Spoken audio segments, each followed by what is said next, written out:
Hello there, I'm Mike and welcome to Disney Parks Addict. Today we'll be taking a look at all the rides and attractions found at Universal's Islands of Adventure at the Universal Orlando Resort in 2023. You enter the park into the Port of Entry Island, which along with guest services is also comprised of many dining and shopping locations. You'll also be able to find the recognizable Pharaoh's Lighthouse that each night helps to guide visitors to the exit of the park. As with all my guides, I'll be heading clockwise around the park, which takes us to the next area, Marvel Superhero Island. Based on the comic book versions of the characters, you can enjoy this amazing island and its 4 awesome attractions. First up is the Incredible Hulk coaster. This is probably the most recognizable ride in the park due to its size and distinctive green track. This huge launched roller coaster will see General Ross perform gamma radiation experiments on subjects to try and transform them into Hulk-like creatures, which creates a lot of energy. The coaster features 7 inversions and went through a hefty refurbishment in 2016 that included new tracks and a complete new storyline. This is an incredible ride packed with thrills and is still one of my favorite coasters of all time. Next up is Storm Force Accelatron, a teacup ride where you team up with Storm, the weather controlling member of the X-Men, and Professor X as you take on their arch enemy, Magneto. The faster you spin, the more energy you can create to defeat the evil mastermind. We now move on to the Amazing Adventures of Spider-Man, which is still my favorite ride in the whole of the Universal Orlando Resort. This dark ride has a great mixture of 3D screens, practical sets and effects, as well as a really fun and exciting storyline featuring lots of Spider-Man villains. The same ride system has gone on to be used for Transformers The Ride over in Universal Studios Florida and the newly opened Jurassic World Adventure in Universal Studios Beijing, which just goes to show the popularity of this entertaining ride. It has also won many awards, including Best Dark Ride for 12 years in a row at the Golden Ticket Awards. There is a reason why many people love to ride this attraction, so make sure you join Spider-Man the next time you visit Universal's Islands of Adventure. Close to the exit of this ride, you will get the chance to meet your favorite Marvel hero or villain in a special meet and greet throughout the day. You'll be able to meet Captain America, Doctor Doom, the Green Goblin, some of the X-Men, and of course Spider-Man makes an appearance. Sticking with Doctor Doom, you can test your fears over on Doctor Doom's Fearful. This space shot ride will launch riders up and down the drop tower as Doctor Doom harvests your fear to take over the world. If you're not too scared, you'll be able to see some amazing views of Islands of Adventure and the whole of the Universal Orlando Resort. It's now time to move on to the next island, Toon Lagoon, that features 3 water-based attractions. The first being Dudley Do-Right's Ripsaw Falls, a classic log flume ride based on the Canadian Mountie from the Rocky and Bullwinkle show. The ride system contains 3 drops, the last and steepest of which is 75 feet. It is a hybrid flume coaster that utilizes steel track to not only shoot guest-filled logs down the final drop, but under the water's surface and over a bunny hill. Of course, you are likely to get soaked, but not as much as our next attraction, Popeye and Bluto's Bilge Rat Barges. This is a river rafting water ride based on everyone's favorite sailor, Popeye. You will need to help him save olive oil from Bluto while careening through the unpredictable rapid waters. You'll get very wet on this attraction, so I would suggest wearing a rain mac or riding this attraction earlier in the day to give you a chance to dry off in the hot sun. To add insult to injury, the final attraction in Toon Lagoon is Me Ship the Olive, a playground for children themed to Popeye's ship, featuring guest-operated water sprayers that can further soak those riding Popeye and Bluto's Bilge Rat Barges. Also, throughout the day, in the main section of Toon Lagoon, you can meet a variety of characters, including Betty Boop, Popeye, and Olive Oil. We now go to the newest and smallest area in the park, Skull Island, which features just the one attraction, Skull Island Reign of Kong. This has a fantastically themed queue line where you will meet a shamaness, as well as having a chance to check out some of the creatures from the island. You will grab some 3D glasses before boarding a huge safari truck as an audio animatronic tour guide takes you to a giant temple to look for the giant ape. The indoor section uses screens either side of the vehicle, which gives the illusion of actually being transported to Skull Island, surrounded by all the dinosaurs, huge bugs, and of course King Kong himself as they battle it out throughout the attraction. At the end, you will meet the huge animatronic of Kong, but don't get too close as he may not be in the best of moods. The next island is Jurassic Park, where we'll begin with the classic Jurassic Park River Adventure. You will go on a boat tour through the herbivore reserve before the boat is knocked off course, causing riders to come face to face with multiple carnivores, including a T-Rex. There is a huge drop at the end of the ride and you will most likely get wet, but in the hot Florida sun, this is not too much of a problem.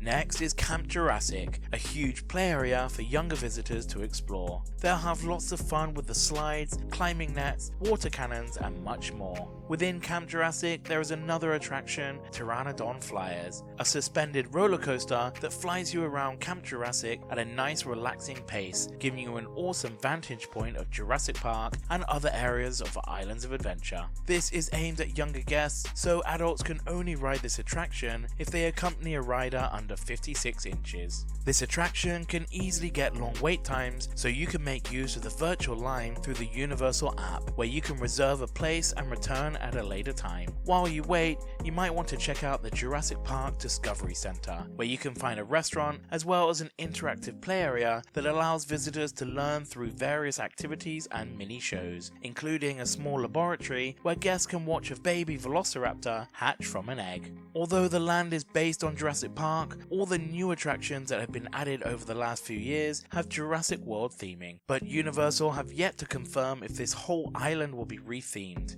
You can get up close and personal with Owen Grady's raptor, Blue, in the Raptor Encounter. This is the perfect opportunity for you to get a photo with a popular dino.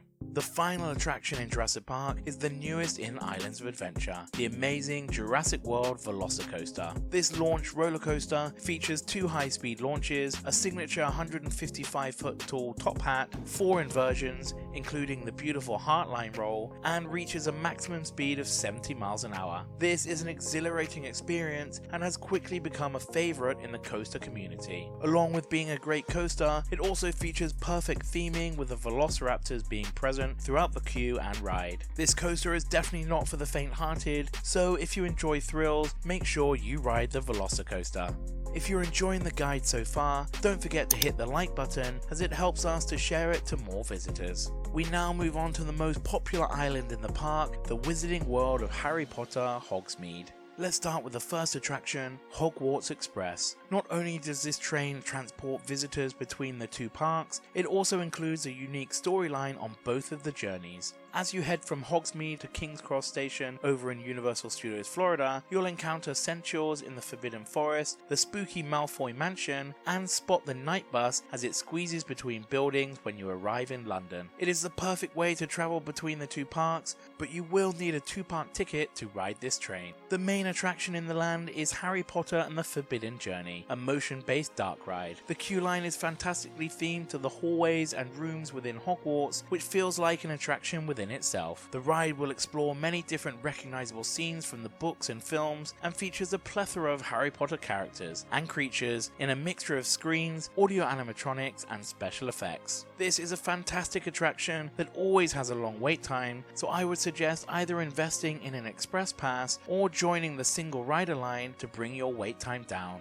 During construction, some of the Lost Continent Island was taken over by the addition of the Wizarding World, so some of the attractions have been redesigned or rethemed to fit the Harry Potter theme. The first is the Flight of the Hippogriff, which used to be known as the Flying Unicorn. This is a junior outdoor roller coaster where Hagrid will teach visitors how to fly a hippogriff. You will see plenty of theming throughout, including Hagrid's hut and the Forbidden Forest, as well as some great views of all of the Wizarding World. In 2019, Hagrid's Magical Creatures Motorbike Adventure opened in Hogsmeade. It was the former location of the old Dueling Dragon roller coasters, which were renamed and redesigned to Dragon Challenge in 2010, but it was then closed in 2017 to make way for the new coaster. Hagrid's Motorbike Adventure has 7 separate launches, which makes it the roller coaster with the most launches in the world. It is also nearly a mile long, making it the longest coaster in Florida. And at a cost of over $300 million, it is one of the most expensive roller coasters ever created. You'll join Hagrid on an adventure with lots of magical creatures on display. You'll see Fluffy, the 3-headed dog, some Cornish pixies, a centaur, and many more. This is a must-ride in Islands of Adventure, so make sure you get here early. Hogsmeade also features plenty of shopping and dining locations. You can buy a wand in Ollivander's, chug on some butterbeer in the Hog's Head, or try on some robes in Dervish and Bangs. The possibilities are truly endless. Throughout the day, you can watch one of the 2 shows. Frog Choir is an a cappella performance of some Hogwarts students and their frogs as they sing familiar wizarding songs. And the Tri-Wizard Spirit Rally sees the students of Hogwarts, Beauxbatons and Durmstrang perform dances to cheer on their classmates.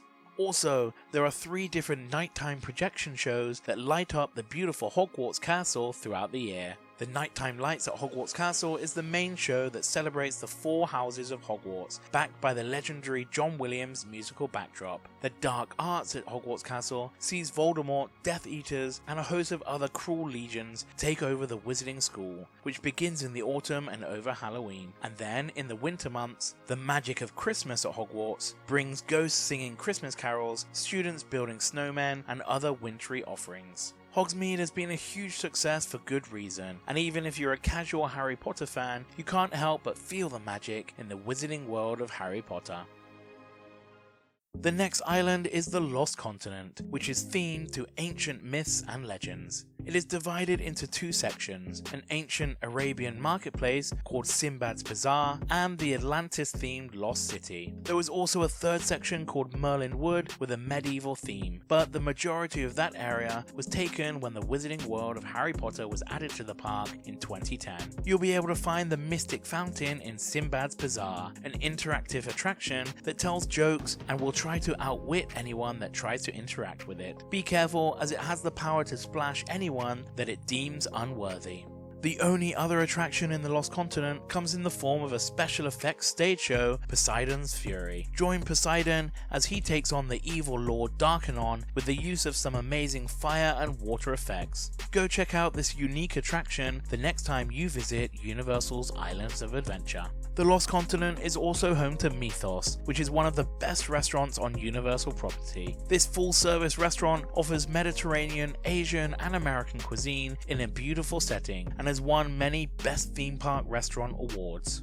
We now head to the final island in the park, Seuss Landing, which is of course based on the works of the popular author Dr. Seuss. First up is If I Ran the Zoo, an interactive playground inspired by Gerald McGrew's Unusual Zoo. Younger visitors will be able to enjoy discovering all the strange and wonderful animals alongside all the slides, caves, and wet play area. Next is the flagship attraction of this island, the Cat in the Hat. This is a fun dark ride bringing to life the story of the popular book through a mixture of large sets, screens, and audio animatronics. Will the mess created by the cat and the things be cleaned up before Mum returns? Find out on this great attraction that is one of the most popular children's rides in the park. Right next to the Cat in the Hat is the spinning attraction, One Fish, Two Fish, Red Fish, Blue Fish, which is based on the book of the same name. You will be able to control your own fish as you try to avoid the water sprays by listening carefully to the onboard riddle. Throughout the day, you'll be able to enjoy the musical show, Oh, the Stories You'll Hear, featuring all your favorite Dr. Seuss characters like the Grinch, the Lorax, Cat in the Hat, and Sam I Am. A storyteller will read one of the popular books as the characters reenact the stories. This is a great show and a nice change of pace from the hustle and bustle of the park. Next is the Caro Carousel, a themed carousel where you'll be able to ride on some of the creatures found in the popular works of Dr. Seuss. The final attraction in Seuss Landing is the High in the Sky Seuss Trolley Train Ride, which is an elevated monorail that gives a tour around Seuss Landing. There are 2 ride tracks, one will tell the stories of the Sneetchies and the other will be more of a compilation of all Dr. Seuss books. This is a great relaxing ride while taking in all the amazing sights and sounds of Seuss Landing. The island also features lots of unique dining locations, including the amazing Circus McGurk's restaurant and Green Eggs and Ham Cafe. If you haven't already booked your next Universal trip, then why not check out Undercover Tourist for some great deals on Universal and Disney hotels and tickets. Check out my affiliate link in the description box below to see how much you could save on your next Orlando vacation. With Epic Universe, the new 3rd theme park currently under construction at the Universal Orlando Resort, and with the completion of Hagrid's Motorcycle Adventure and the Velocicoaster in recent years, there is unlikely to be any new major attractions coming to the park over the next couple of years. But we hope once Epic Universe is completed, Universal will take another look at ways to improve the already amazing Islands of Adventure. I hope you enjoyed the video. If you'd like to help support the channel, then consider subscribing, or check out my new Patreon page for early access to videos starting from just $2 a month. I've also just released some new merch, which you can take a look at the link below. And if you want to see a guide for the park next door, Universal Studios Florida, then check out this video here. Thanks for watching, and I'll see you next time on Disney Parks Addict.